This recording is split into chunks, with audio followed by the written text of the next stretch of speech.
Welcome to the News Hour. An historic day here in Washington. A federal grand jury here has indicted former President Donald Trump on 4 counts, including conspiracy to defraud the United States and obstruction of an official proceeding.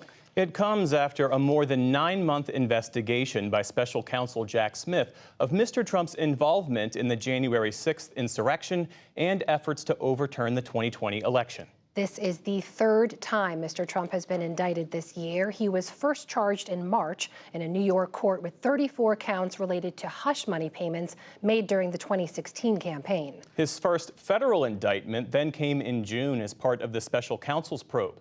A Florida grand jury charged him with 37 felonies related to classified material found in his home. Our White House correspondent Laura Barón-López has been following all of this and joins us here. Laura, good to see you. Good to be here. So as we mentioned, Jack Smith has been following 2 lines of investigation, this January 6th probe being one of them. Just remind us how we arrived at this moment in this particular probe. So in November of last year was when this special counsel Jack Smith was named by Attorney General Merrick Garland as being the one who would oversee these 2 probes, the one into the classified documents, the mishandling of those at Mar-a-Lago, and the investigation into the former president's efforts to subvert the 2020 election, to overturn the 2020 election, what he potentially did to obstruct proceedings in Congress, and all of the potential conspirators that he worked with to do that. So since then, the special counsel has his team has interviewed a number of people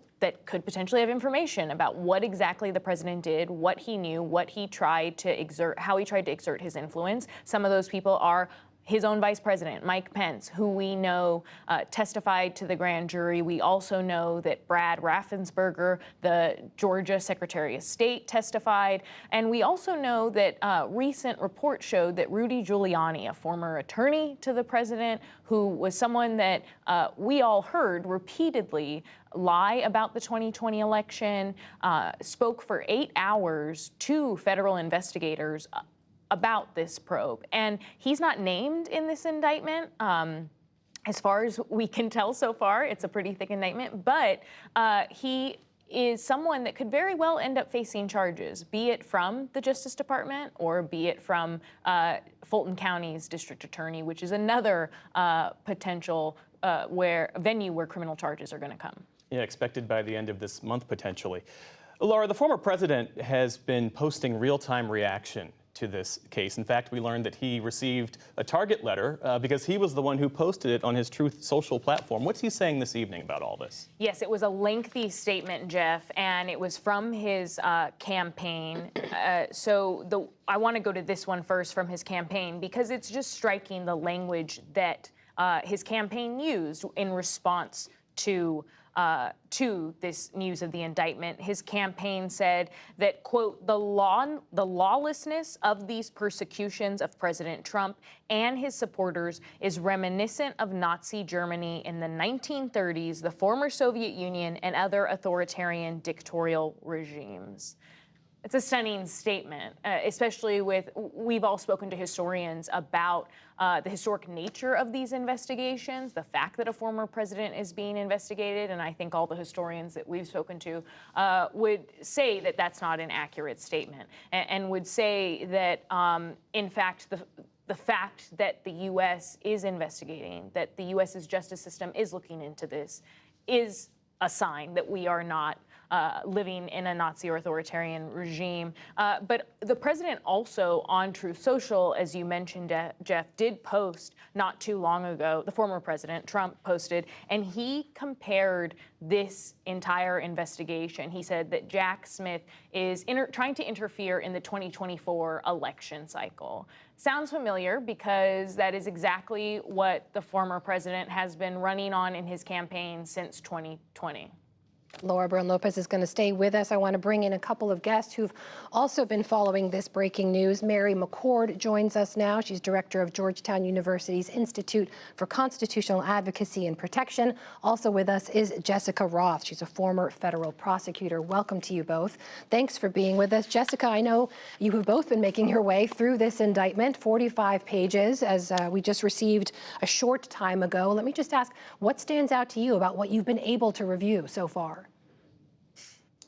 Well, it is the sweeping indictment that we were anticipating, alleging a broad scheme to subvert the election and to interfere with the peaceful transfer of power. I am still making my way through it, but the allegations are shocking, even though they were expected. This really was an attempted coup. And so it is a very somber day in our country to be reading this narrative account about what the former president attempted to do. Mayor McCord, the indictment accuses the former president of 3 conspiracies. 1, defrauding the U.S., 2, obstructing an official government proceeding, and then thirdly, depriving people of civil rights provided by federal law or the Constitution. If you could walk us through those three charges and help us understand how the special counsel would have arrived at them.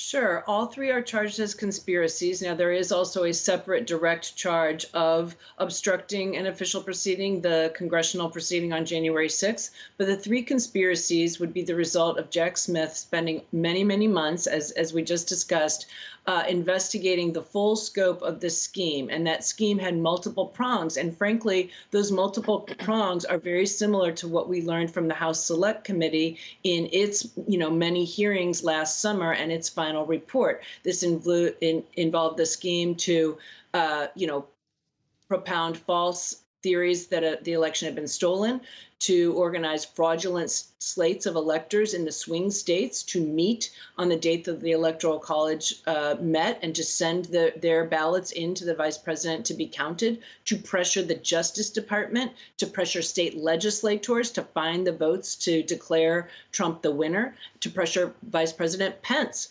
to reject the ballots from the swing states for Joe Biden and instead either accept the ballots for Trump or send these these electoral ballots back to the states to decide, and then finally to sit without taking action during the many hours of the violent attack on the Capitol. So this is the first count, this effort to defraud the United States in its functions. It is the function of the United States government to ensure the peaceful transition of power. It's constitutionally required that both houses of Congress will meet to count the Electoral College ballots. So this entire scheme undermined that. The conspiracy to obstruct the official proceeding is specifically targeted to that proceeding on January 6th. It's the same charge that many of the violent attackers have been charged with, but here we're talking about the people doing the white collar work to set up the obstruction of that counting of the Electoral College votes. And remember, it was obstructed for at least 6 full hours.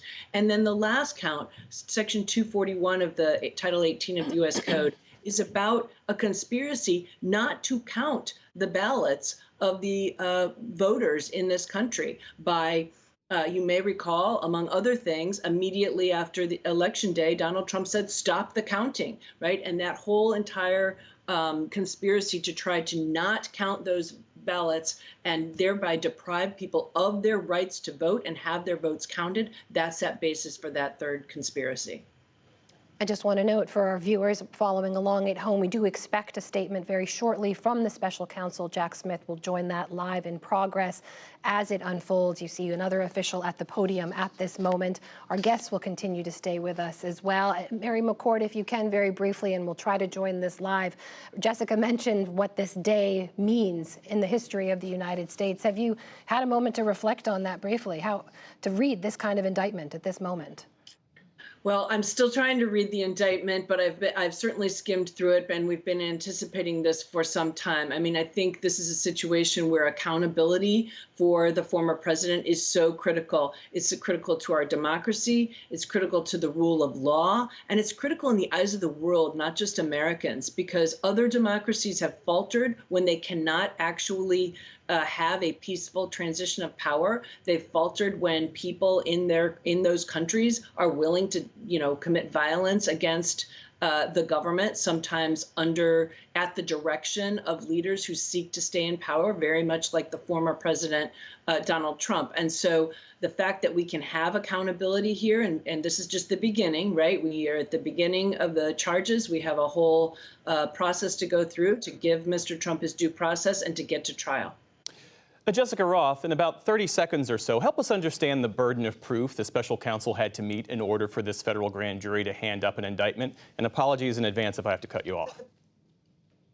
The burden of proof is probable cause. That is the standard at the grand jury stage. It is far lower than the proof beyond a reasonable doubt standard that he would have to satisfy to convict Mr. Trump at trial.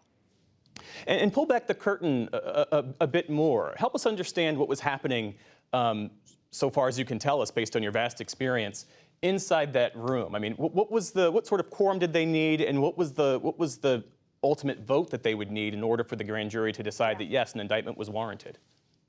So there are 23 members of the grand jury. You need 12 of them, so a simple majority to vote that they think that there is probable cause to indict the president for these crimes. So as I said, that is a much lower standard than the standard that has to be met eventually at trial. What's been happening, I believe, over the last couple of days of presentation. And Jessica, if I may, let's go straight away now to the special counsel, Jack Smith. Good evening. Today, an indictment was unsealed, charging Donald J. Trump with conspiring to defraud the United States, conspiring to disenfranchise voters, and conspiring and attempting to obstruct an official proceeding. The indictment was issued by a grand jury of citizens here in the District of Columbia, and it sets forth the crimes charged in detail. I encourage everyone to read it in full. The attack on our nation's capital on January 6, 2021, was an unprecedented assault on the seat of American democracy. As described in the indictment, it was fueled by lies. Lies by the defendant targeted at obstructing a bedrock function of the U.S. government, the nation's process of collecting, counting, and certifying the results of the presidential election. The men and women of law enforcement who defended the U.S. Capitol on January 6th are heroes. They are patriots, and they are the very best of us. They did not just defend a building or the people sheltering in it. They put their lives on the line to defend who we are as a country and as a people.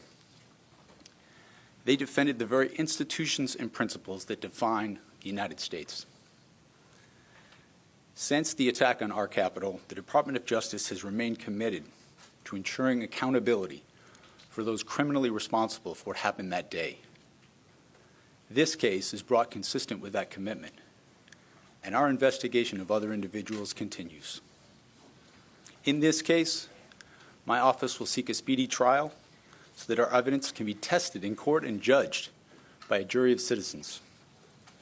In the meantime, I must emphasize that the indictment is only an allegation and that the defendant must be presumed innocent until proven guilty beyond a reasonable doubt in a court of law.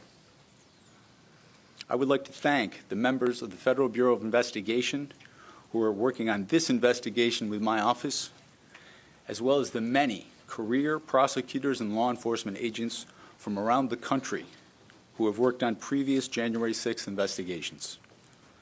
These women and men are public servants of the very highest order, and it is a privilege to work alongside them. Thank you. Why didn't you charge any of the other co-conspirators? That was special counsel Jack Smith, and he's not responding to shouted questions there in the room.